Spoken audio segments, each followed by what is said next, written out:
let me tell you why I just couldn't love Back 4 Blood.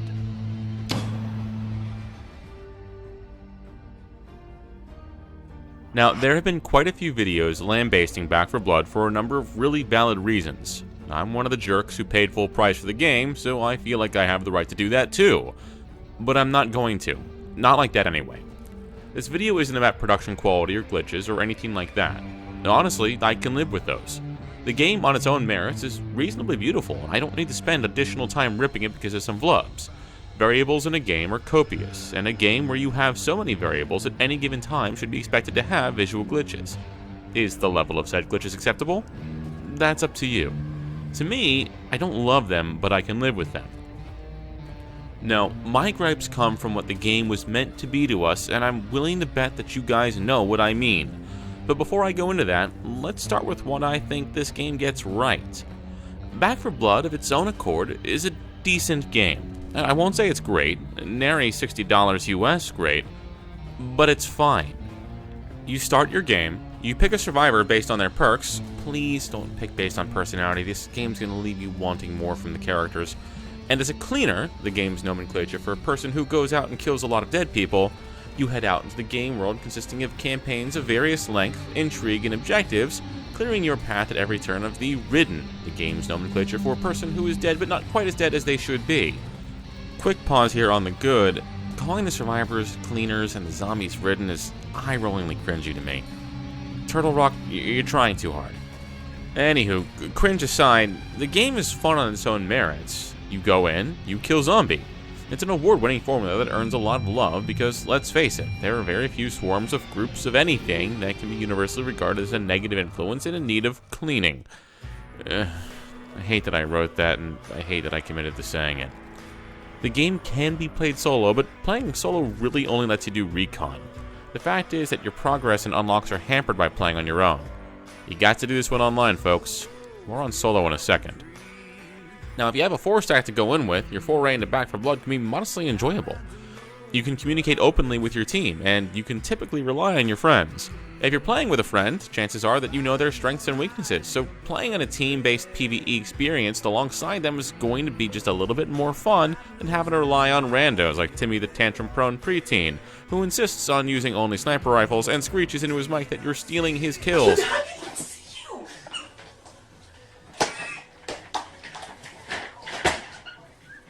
It's okay, Timmy, but like I said, go in, kill zombie. The weapons and upgrades to said weapons in the game are something I quite enjoy. Being able to build out a gun the way you see fit does give an added dimension to gameplay that I think helps to customize experience. Some weapons are, admittedly, a bit pointless.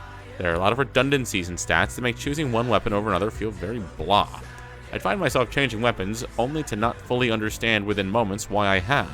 Upgrading the weapons is nice, not being able to remove upgrades to apply to a new weapon is not quite as nice. And unfortunately, it doesn't help that none of the weapons really feel good. They all feel a bit one-note, at least in my opinion. And as you can see, we're starting to get into where the game goes off the rails. The game was meant to be one thing. It was sold to us as one thing. It was advertised and promoted as one thing. Left 4 Dead 3. I've heard arguments stating both that this is a modernization of Left 4 Dead and that Left 4 Dead wouldn't work today. I disagree with both, so let's open those cans of worms. Back 4 Blood is a victim of Turtle Rock's expectations for it. There's a great video sent to me by a friend that I'll link in the description that gets far more granular as to why Back 4 Blood isn't, never was, and never really could be Left 4 Dead 3, but I'm going to keep it high level here. What made the Left 4 Dead franchise incredible was not fragging copious numbers of zombies. It wasn't a variety of perks or weapons. You had 4 statistically identical survivors, not cleaners, with 3 weapon types, of which the derivations of each type were nearly statistically indistinguishable. You just played what you wanted to play and didn't have to do a whole lot of stat crunching and odds wagering about what you might find ahead. The game was built around the idea of the player's experience. In the heat of an intense fight, you could turn 180 degrees and almost never shoot a friend by accident since the game gives you every indication it's your friend. You'll still do it because your adrenaline is pumping and you think you're going to die, but you'll know you done goofed the second you do. Remember when I said Back 4 Blood is pretty? It is. Vibrant, even. The problem with a vibrant environment is that your character models don't really stand out. Couple that with a design choice to coat each of the cleaners in gore every time they're near a ridden, and your teammates not only blend in, but they can become indistinguishable from every other bloodied mess of an enemy. Just like in Left 4 Dead, you'll shoot your friend, but you won't realize you've done so until you've removed a large chunk of health from him. In its precursor, the Special Infected, including hordes, are just that. Special. Musical cues, atmosphere, the works. A hunter feels like a threat because you hear him, but you don't see him yet. You'll never know for sure where he's going to try and get the jump on you from, and you'll only have a split second to save yourself, or you're relying on your teammates. It's rare to see two of the same Special Infected too close in time to one another. Why? Because when you get a lot of them all at once, they're not special. The game's two AIs, named the Director, and of which there's one for the game and one for the music, ensure that while you know what areas may have goodies and may have baddies, you'll never know for sure until you play that iteration of that round. Even in a swarm, a zombie will never spawn behind you in a closed room without a reason. They broke through a wall, or a window, or a vent. You can now cover that blind spot. Every encounter feels intense. Every victory feels earned. Back 4 Blood takes a, we'll call it, less pragmatic approach. Basically, they're going to throw a whole lot of crap at you. And sometimes it's going to come from nowhere, and sometimes it's not going to make a lot of sense, and sometimes it's going to leave you pissed off. I can't tell you how many times I played around at Back 4 Blood, heard the horde coming, and got into a defensive position in a closed room only to have zombies spawn behind me. This David Copperfield crap don't fly with me. And those special ridden, they're not scary. They don't elicit fear and anxiety. They elicit annoyance. Ugh, another reeker. Watch out, guys. There's our 17th stalker. You'll literally get 2 to 3 of the same special ridden on screen at one time. It kills any sort of mystique that may exist in the engagement. An ogre is really cool the first time you fight one. He's the size of a 3-story building and can be hidden from, and his encounters are extremely scripted. You know what's always scary? A freaking tank. You know where one may pop up, but you don't know for sure. He can chase. He's got a butt ton of health. He can one-shot you by throwing a car at you. Best part? You can't hide. You can only run and fight. Left 4 Dead was a series of sprints that kept you engaged in the battle and on edge in between them. Highs and lows, quiet and disquiet. Back 4 Blood is just sort of a lumpy marathon. The victories don't feel special because you're never really sure what differentiated this engagement from the last. Back 4 Blood just dogpiles you with a lack of variety. Remember what I said about going in solo? Good luck with that.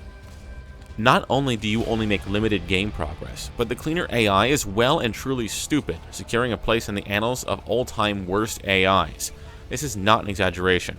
I'll joke when playing Left 4 Dead that players need to choose Ellis and Coach since those AIs are powerful dumb, but I would take one Ellis over a team with the truly special AI teammates you get in Back 4 Blood. No lie, I watched one jump off a boat. I don't know why they did that, and I wish I had the footage for you. No enemy nearby, just sorta YOLO'd. That's what we're working with. But smash, the Back 4 Blooders will say. They have a card system. You can upgrade with your deck. Let me tell you just how much I dislike this system. I don't mind there being a deck system in general. I hate that I need a deck to play this game on higher difficulties. I hate that some of these cards are so broken that it's asinine to go into a game without them. What Turtle Rock does with its card system is impose a level cap on a player without being brave enough to just do it. Let me say it another way. It's a fool's errand to attempt some of the challenges in this game, especially at higher difficulties, without a well-optimized deck. How do you obtain a deck? You play the game. A lot. You more or less learn everything you need to play the game in your first 5 minutes into a campaign. By the way, you have to do the campaigns in order, just FYI. You won't acquire the decks that you need to play at a high level until well after. Again, compare this to Left 4 Dead. You learn everything you need to know in the first 5 minutes of any campaign. You can go in cold on high difficulties and get through due to high skill and teamwork. Back 4 Blood takes that away from the player. I don't forgive them for it. You need to change your deck and work your deck with your teammates to see the best success, assuming that you have teammates that you're even coordinating with, lest we forget about Timmy. The combination of the throw everything at the player at all times tactic that Turtle Rock uses, as well as the necessity for a deck to compete against the game at high levels, creates a lousy player experience. You're not learning the nuance of a tall boy in order to beat him. You're shooting an obvious weak spot, using a deck that's given you better aim, better weak spot damage, better non-weak spot damage, more health, more ammo, more stamina, more speed, a raise at work, an extra small fry with your Big Mac, and makes you 3 inches taller so that girl you like finally notices you. I get it. It's meant to make the game more like a roguelike, or at the very least bespoke. That's fine, but it's not Left 4 Dead 3, and it's not the game that you promised us, Turtle Rock. The other point I've heard is that Left 4 Dead wouldn't work in 2022. It had its moment and needed to be refreshed to be relevant and meaningful in today's market. I disagree here as well. What differentiated Left 4 Dead from other games was not that it was a zombie shooter. What differentiated it was the same thing that differentiates many high-quality and beloved games: experience. People often forget that Left 4 Dead 2 didn't reinvent the game, it simply added gobs and gobs of new content like new weapons, accessories, survivors, and campaigns. What would Left 4 Dead 3 look like? Maybe it's an open-world version of Left 4 Dead where players need to complete an objective and map out which safe rooms they can get to reasonably and safely. Maybe it includes weapon upgrades, a la Back 4 Blood, but please make those weapons simple and feel good. Maybe it's expanded slots for players and a scaling of difficulty with your player count. Maybe it's vehicle segments and making hard choices on branching paths on campaigns that come with greater do-or-die consequences. That said, does the original Left 4 Dead, if it came out today with the technological resources afforded the game in 2022 as opposed to 2008, have the same impact as it did in 2008? It's impossible to say for sure, but I'd venture a strong guess that yes, it would. It's not about the experience Valve gave us, it's about the experience that Valve wanted us to get from it. And there is a difference. Now, some of you are probably saying, "Geez, Smash, you're talking an awful lot about a game that's not Back 4 Blood." You're right. And I hold Turtle Rock Studios responsible for that. This is a much different conversation had they just said, "We're gonna give you a kickin' zombie killing cavalcade of crazy." Honestly, I don't have a problem with that game. My opinion is probably unchanged in that I think Back 4 Blood is at best okay and at worst unremarkable. That's not the conversation that Turtle Rock wanted to have. Now, don't get me wrong. The game isn't without its merits. They try to do something innovative and different, and that deserves some praise. Cramming a roguelike into an FPS isn't the easiest thing in the world to do. Do I think they were successful? No, but only because they more or less backdoored the player into it, and other franchises do it better. Making an interesting zombie game isn't always easy, and that deserves some praise. Do I think they were successful here? Well, the answer is still no for me. I got about 2/3 through this game and haven't felt compelled to go back to see the rest. It's not engaging, or exciting, or intense. It's cumbersome and clunky. Unfortunately, it will always be tainted by the thing that it's not, by the thing that it said it was going to be. Left 4 Dead 3. Play the game. Maybe I'm wrong. I've enjoyed playing the game to a certain extent, but I certainly don't pine for it, and that's in spite of the excitement and happiness I felt when I'd first seen the reveal trailer. This game looks good, but it doesn't feel good, and more importantly, it doesn't feel right. Thanks again, guys, for watching the video. I hope you've been enjoying the series. I'm hoping to switch gears a little bit soon and feature some more varied content in a scripted and improvised scenario. So let me know what games you'd like to see. In the meantime, it'd mean a lot to me if you liked, subscribed, and of course, commented on whether you agree or disagree and why down below. Thanks again, guys. I'll see you in the next one.